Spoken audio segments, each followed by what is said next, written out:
नमस्कार, बहुत स्वागत है आपका। हिंदी खबर देख रहे हैं आप और मैं हूं आपके साथ श्रेया दीक्षित। अगस्त में आसमानी आफत के बाद सितंबर में सैलाबी सितम जारी है। देवभूमि उत्तराखंड की राजधानी देहरादून में बादल फाट तबाही से लोग सहमे हैं। यहां सशस्त्र धारा में बादल फटा तो ऋषिकेश से लेकर हरिद्वार तक विनाश की तस्वीरें सामने आने लगी। मानवीय सभ्यता को बचाने के लिए एसडीआरएफ और एनडीआरएफ सब जवान जुटे हैं। चंद्रभागा और तमसा जैसी नदियां अब उफान पर नजर आ रही हैं। ऐसे में सड़कों पर सैलाबी सितम कहर बनकर बरप रहा है। बादलों की बाढ़ में पुल तक बह गए। देहरादून में ये बादल बम सितंबर में सैलाबी सितम बनकर डरा रहा है। देखिए हिंदी खबर की स्पेशल रिपोर्ट।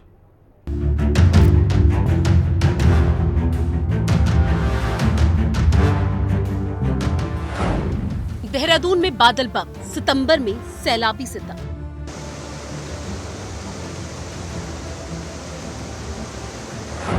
तबाही की सहस्त्र धारा, जल तांडव डरा रहा।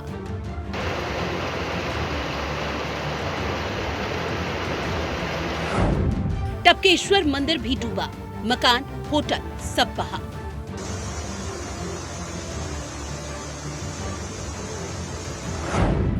लहरों से फिर टक्कर, जिंदगी बनी भयंकर। उत्तराखंड की राजधानी देहरादून की सहस्त्र धारा में भारी बारिश की वजह से देर रात में बादल फटने की घटना सामने आई, जिसके बाद जिला प्रशासन का बचाव और राहत अभियान लगातार जारी है। इस बादल फाड़ तबाही में कई दुकानें और होटल बह गए। तबाही के बाद जिला प्रशासन ने आसपास के लोगों को रात में ही सुरक्षित स्थानों पर पहुंचा दिया। साथ ही कुछ लोग लापता बताए जा रहे हैं, जिनकी तलाश भी जारी है।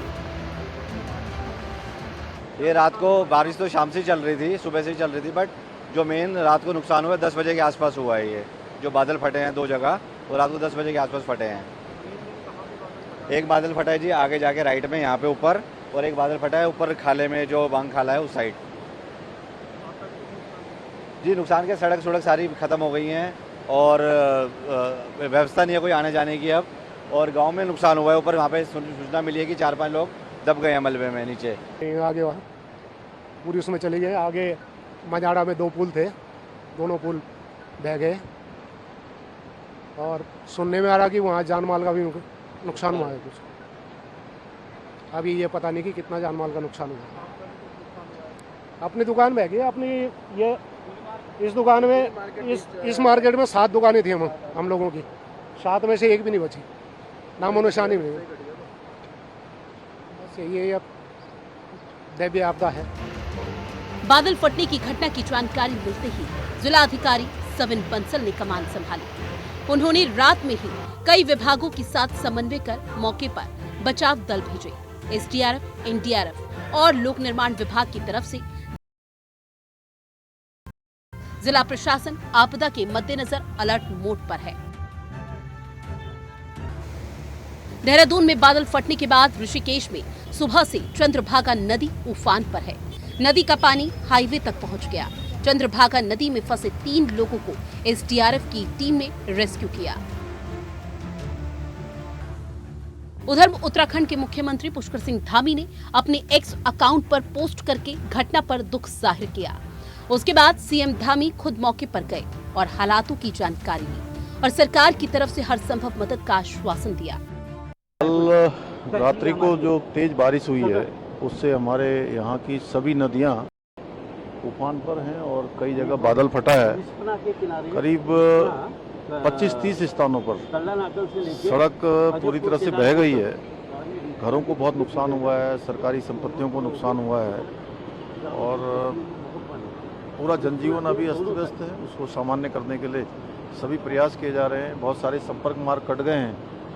अभी नदियों का जो जल स्तर है वो भी काफ़ी बढ़ा हुआ है।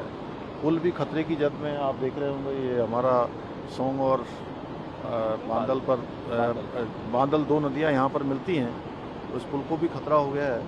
इसका जल स्तर कम होगा। हम लोग सभी विभाग हमारे युद्ध स्तर पर काम कर रहे हैं, सभी कोऑर्डिनेशन कर रहे हैं। आज आदरणीय प्रधानमंत्री जी ने भी प्रातःकाल सारी जानकारी ली है। उन्होंने चिंता व्यक्त करी और हर प्रकार से हमको आश्वासन दिया है। आदरणीय गृह मंत्री जी ने भी कि हर समय राज्य में जो आपदा आई है, आज देहरादून में जो बड़ी जल भराव और बादल फटने से नुकसान हुआ है उसके बारे में आकलन किया है। मैं उनका भी धन्यवाद भी करता हूँ। पूरा जिला प्रशासन ग्राउंड जीरो पर है। देखिए, रात भर से काफ़ी बरसात हो रही है जनपद में और काफ़ी डैमेजेस भी हुए हैं। जो हमारे मेजर रूट्स हैं उनमें जो हमारे कनेक्टिंग ब्रिजेस थे, कुछ के अबटमेंट्स हमारे यील्ड कर गए हैं और कहीं पर स्नैप हो गया है। और जैसा ये वाला हमारा क्षेत्र है माल देवता, यहाँ पे जो कद्दू खाल की तरफ सड़क जाती है उसका पुल और जो एक इंटर लिंकिंग पोर्शन है वो भी वॉश आउट हो गया है। तो ये सारा डैमेज असेसमेंट किया जा रहा है, लेकिन अभी हमारी प्रथम प्राथमिकता ये है कि कहीं पर भी हमारा जो लॉस ऑफ लाइफ है उसको हम मिनिमाइज कर सकें और लोगों को सेफली इवैक्यूएट कर सकें टू सेफर प्लेसेस। तो अभी प्रथम वरीयता यही है और जहाँ पर हम उनको इवैक्यूएट करते हैं वहाँ पे उनका उचित प्रबंध किया जा सके, रहने का और खाने का और मेडिकल हमारी सप्लाईज का। और उसके बाद हमारा प्रयास रहेगा कि जो जो कनेक्टिविटी बाधित हुई है वहाँ पे हम जितनी जल्दी हो सके अपने पीडब्ल्यूडी की मशीनरी और लेबर को डिप्लॉय करके उनको हम रिस्टोर करा सकें। भारी विनाश को देखते हुए जिला प्रशासन ने भारी बारिश को देखते हुए देहरादून में क्लास 1 से 12 तक के सभी स्कूलों में अवकाश घोषित कर दिया। उधर आईटी पार्क देहरादून में देर रात से हो रही भारी बारिशों से आए पानी से खिलौनों की तरह सड़क पर ही कई गाड़ियां बहती हुई नजर आई। बादल फाड़ तबाही की घटना की सूचना मिलते ही एसडीआरएफ और एनडीआरएफ की टीमें फौरन मौके पर पहुंच गई। बचाव दल ने स्थानीय लोगों को सुरक्षित स्थानों पर पहुंचाया। राहत बचाव कार्य के लिए जेसीबी समेत भारी उपकरण लगाए गए। साथ ही लापता लोगों की तलाश युद्ध स्तर पर की जा रही है। उधर देहरादून हरिद्वार नेशनल हाईवे पर फन वैली और उत्तराखंड डेंटल कॉलेज के पास एक पुल क्षतिग्रस्त हो गया। तो उधर देहरादून में बारिश की वजह से तमसा नदी उफान पर है। टपकेश्वर महादेव शिवलिंग परिसर में 1-2 फीट मलबा जमा हो गया और मंदिर परिसर में काफी ज्यादा नुकसान हुआ। आज सुबह 5 बजे से नदी ने एकदम विकराल रूप धारण करना शुरू किया और देखते ही देखते जो है पूरी हनुमान जी की मूर्ति भी लगभग डूब गई थी और पूरा जो टपकेश्वर महादेव मंदिर का जो परिसर है पूरा जलमग्न हो गया। और जो टपकेश्वर मंदिर के अंदर हमारे जो पुजारी गण हैं, जो संत गण हैं, वो लोग बमुश्किल जो है ऊपर निकले और बजरंगबली की कृपा से, भोलेनाथ की कृपा से, शंकर भगवान की कृपा से सभी सुरक्षित जो है बाहर निकले। और मुझे लगता है कि विगत 400-500 सालों में इस प्रकार का जो ये विकराल रूप है ये कभी सुनने में नहीं आया है। और लगभग 25-30 साल से तो हम ही देख रहे हैं, लगभग 30 साल से कभी जो है इसके आधा पानी भी नहीं आ पाया। तो इस बार जो है बादल फटने से बहुत ही विकराल स्थिति है और जो यहाँ पे और ईश्वर की कृपा से मुझे लगता है कि जनहानि तो कम से कम हुई होगी, क्योंकि एक तो आज मंगलवार का भी दिन था और दूसरा बारिश ज़्यादा होने के कारण भी श्रद्धालु सुबह का समय होने के कारण श्रद्धालु काफ़ी कम संख्या में आए हैं। लेकिन मैं सबसे आग्रह करूंगा इस समय नदी तटों में जाने से बचें और अनावश्यक जो है किसी भी प्रकार से हम लोग नदी की ओर ना जाएं, ये विशेष हम लोग ध्यान रखें। तेज बहाव से नदी किनारे की कई दुकानें पूरी तरह से बह गई, जिससे लाखों का नुकसान हुआ। लेकिन प्रशासन की त्वरित कार्रवाई और समय पर लोगों को सुरक्षित स्थानों पर पहुंचाने से बड़ी अनहोनी टल गई। ब्यूरो रिपोर्ट, हिंदी खबर। देहरादून में बादल फटा, सैलाब से तबाही नजर आई, गाड़ियां बह गईं। रिहायशी इलाकों की बात की जाए तो वहां पर भी पानी भर गया। कई होटल्स और दुकानों को नुकसान पहुंचा। फिर भी लोग सेल्फी के चक्कर में जान जोखिम में डालकर सेल्फी ले रहे हैं। हिंदी खबर की टीम मौके पर पहुंची और लोगों को जागरूक किया। रिपोर्ट देखिए। रात बारिश ने कहर बरपाया। आईटी पार्क और शेषधारा के पास बादल फटने की सूचना पर वहां पर मौके पर डीएम समेत तमाम जो अधिकारी है वो पहुंचे। वहां पर कई दुकानें, कई मकान जो है वो ध्वस्त हो गए, साथ ही कई गाड़ियों को नुकसान हुआ है। कुल मिलाकर के 2 लोगों की लापता होने की सूचना वहां पर है और सैलाकुई में भी कुछ मजदूर मजदूरों के लापता होने की सूचना है जो ट्रैक्टर ट्रॉली से काम में जा रहे थे। वहीं बात करें मालदेवता के केसरवाला की तो वहाँ आप देखेंगे पूरी सड़क जो है वो वॉश आउट हो गई है। रात को लगभग 11-12-1 बजे की ये घटना बताई जा रही है। स्थानीय लोगों का कहना है कि जोरदार धमाका होता है और यहाँ पर जो सड़क है वो वॉश आउट हो जाती है। कुछ लोग हमारे साथ यहाँ मौजूद हैं, स्थानीय लोग, उनसे बातचीत करेंगे। भैया क्या देखा आपने रात को, क्या था मंजर रात का? काफी भयानक मंजर था यहाँ पे और रोड एक अचानक से टूट गई, अचानक से पानी आया और कौन कूदा? कोई नहीं कूदा मैम। एक यहाँ पे कार लगती थी हमारी, वो भी बह गई मैम और यातायात का साधन बुरी तरह टूट चुका है, जिस कारण लोगों को आने जाने में दिक्कत का सामना करना पड़ रहा है और काफी भयानक स्थिति बनी हुई है। आप कहाँ रहते हैं? मैं केसरवाला में रहता हूँ। तो रात को कोई आवाज है, कोई धमाका कुछ ऐसा हुआ? हम आए थे देखने के लिए मगर उस समय पानी का बहाव इतना तेज था कि हम उसको बचा नहीं पाए। तो क्या आपको भी कुछ आवाज आई थी, कोई धमाका आया था कि ऐसा कि सड़क टूट गई है कुछ इस तरीके से? No ma'am. आप कहाँ से? यहीं से ही है। क्या लग रहा है कि सड़क से कितना नुकसान आ गया, क्योंकि कहीं बताया जा रहा है कई गांव ऐसे हैं आगे 100-150? ये टिहरी का जनसंपर्क केंद्र यही है यहाँ से रोड यहीं से जाती है। टिहरी के मालदेवता जो मेन मार्केट है, टूरिस्ट प्लेस मालदेवता आगे ही है। रोड टूटने से सब बंद हो गया। अभी ये जो क्या बोलते हैं एयरपोर्ट वाली गाड़ियां जाती है मसूरी के लिए, वो भी यहीं से ही है रोड, तो ये सब बंद हो गया है। आप कहाँ से, लोकल हैं? हाँ जी हम लोकल ही है। आप जब रात को आपको सूचना मिली कि यहाँ सड़क टूट गई है तो आप लोग यहाँ पहुंचे, कैसा मंजर था यहाँ?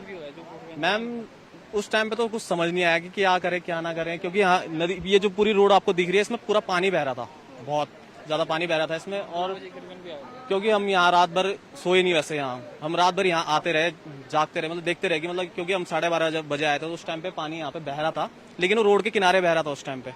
लेकिन जब उसके बाद हम 2-2:30 बजे आए तो 2-2:30 बजे तक पानी बिल्कुल रोड पे बहना स्टार्ट हो गया। उसके बाद हमने कोशिश, मतलब क्योंकि रोड बह चुकी थी तो हमने उस चीज को क्योंकि पुलिस वाले भी यहाँ पे खड़े थे तो हमने कोशिश नहीं करी उस चीज को बचाने की, क्योंकि फूड कार्ट हमारे भाई की एक फूड कार्ट यहाँ पे बही है। हम एक बार कोशिश करने जा रहे थे लेकिन पुलिस वालों ने मना कर दिया कि अब खतरा है तो अब मत जाओ आगे आप।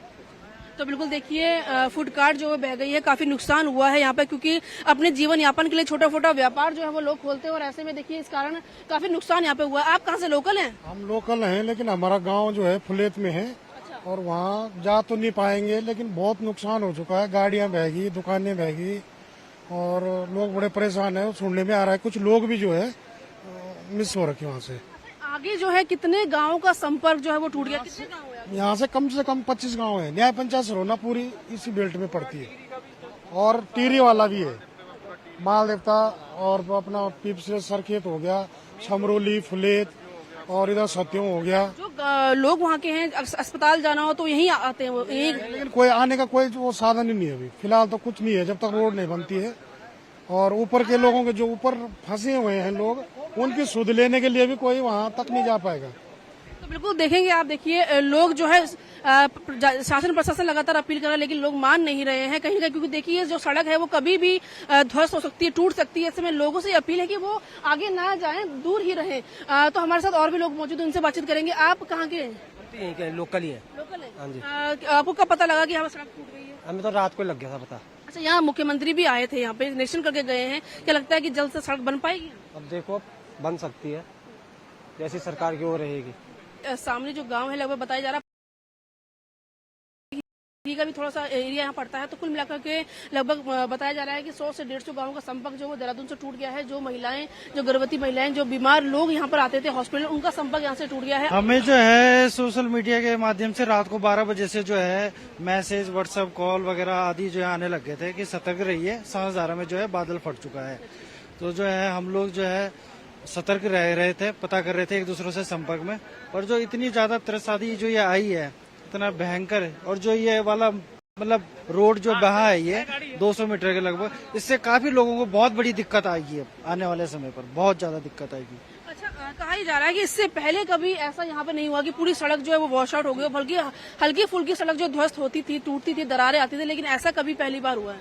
जी आप बिल्कुल सही बोल रहे हैं। पहला इतने ज्यादा जो है इतना डेंजर हमने देखा नहीं, जो इस बार जो है देखने को मिल रहा है।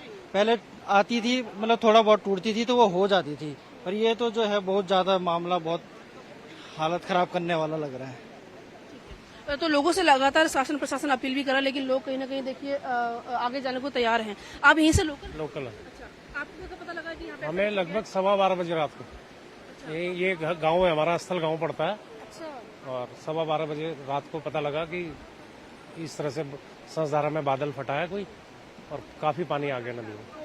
आपका गांव इस पार है? इस पार तो कैसे जाएंगे अब आप? अभी तो नहीं जा पाएंगे, कैसे जा पाएंगे? कोई दूसरा वैकल्पिक रास्ता है? कोई पैदल? वैकल्पिक रास्ता पैदल रास्ता है, इधर बजेट से होते हुए पैदल जा सकते हैं उधर। हाँ जी, ये काफी दूर पड़ेगा ना वो? काफी दूर पड़ेगा। हाँ जी, अभी मुख्यमंत्री भी यहाँ पे आपने देखा था, यहाँ पहुंचे थे, निरीक्षण करके गए हैं। क्या लगता है कि जल्द से जल्द हो पाएगा काम? जल्द से जल्द पानी कम होगा उसके बाद ही पता लगता है, बाकी तो अब सरकार जाने और अधिकारी कितनी जल्द से जल्द व्यवस्था कर सकते हैं। एक चीज और है, यहाँ हम देख रहे हैं कि लोगों से अपील करेंगे यहाँ ना जाएं, वो सेल्फी ले रहे हैं, वहाँ पे सेल्फी ले रहे हैं। लोगों का तो यही तो शौक है, सेल्फी लेना। लोगों के घर बह गए, बर्बाद हो गए, लोगों के पशु बह गए, जगह जमीन बह गई, लोगों को अपनी सेल्फी लेने ठीक लग रहा है कि सेल्फी ले लें यार, ज्यादा बढ़िया है। ऐसे ही है, किसी को समझाने से कोई फर्क नहीं पड़ रहा मुझे को लगता है। अब हमारी तो मजबूरी है, गाँव में तो हम तो कहाँ जाएंगे, कहीं दाएं बाएं रहेंगे, ये है मैडम। अच्छा, यहाँ पे लगभग कितने गाँव है? कोई कह रहा है 100-150 गाँव है, कोई कह रहा है 50। बहुत ये वाया मसूरी बाईपास है, आप इधर स्थल से होते हुए जाएंगे, संसदा रोड पे लिंक करती है, और बाकी टीरी चंबा को लिंक करती है। एकमात्र रास्ता यही है जो इतने हजारों कई सौ गाँवों को जोड़ता है। जी, वैसे तो मुझे लगता है प्रकृति अपना स्वरूप जो नदी नालों का होता है, जैसे अतिक्रमण हो गया तो उसको ले लेती है। जैसे कहते थे भाई 100 साल में जो नेचर है वो अपने पूर्व स्वरूप में आ जाती। लेकिन अब देखा कि 30-35 साल पहले इस तरह की बारिश हमने देखी थी जब हम छोटे छोटे थे। अब दोबारा से वही रौद्र रूप प्रकृति का देखने को मिल रहा है। इसके लिए जो जंगल कट रहे हैं और जो हमारे यहाँ बहुत ज़्यादा डेवलपमेंट जो हो रहा है, इससे भी नुकसान होता है हमें, क्योंकि ये इन चीज़ों को हमें देखना पड़ेगा कि जो प्रकृति के फेवर में हो चीज़ें, उसी तरह का डेवलपमेंट हमें चाहिए जो इकोलॉजी और उसके हिसाब से भूवैज्ञानिकों के हिसाब से ही डेवलपमेंट हो, तो वही लॉन्ग टर्म चलेगा और हमारी आगे की जनरेशन उसमें सुरक्षित महसूस करेंगे। और हमें ज़्यादा से ज़्यादा पेड़ पौधे लगाने होंगे और प्रकृति को कम से कम डिस्टर्ब करना होगा। तो देखिए, कहीं ना कहीं देखिए जिस तरीके से विकास कार्य हो रहे हैं उसका कहीं ना कहीं नतीजा हम देख सकते हैं कि लगातार भूकंप आ रहे हैं, बोल्डर गिर रहे हैं, सड़कें टूट रही हैं, ध्वस्त हो रही हैं। मैम ये जल्दी नहीं बन पाएगी, कम से कम 5 से 7 दिन लगेंगे। जब तक पानी कम नहीं होता तब तक काम नहीं हो पाएगा।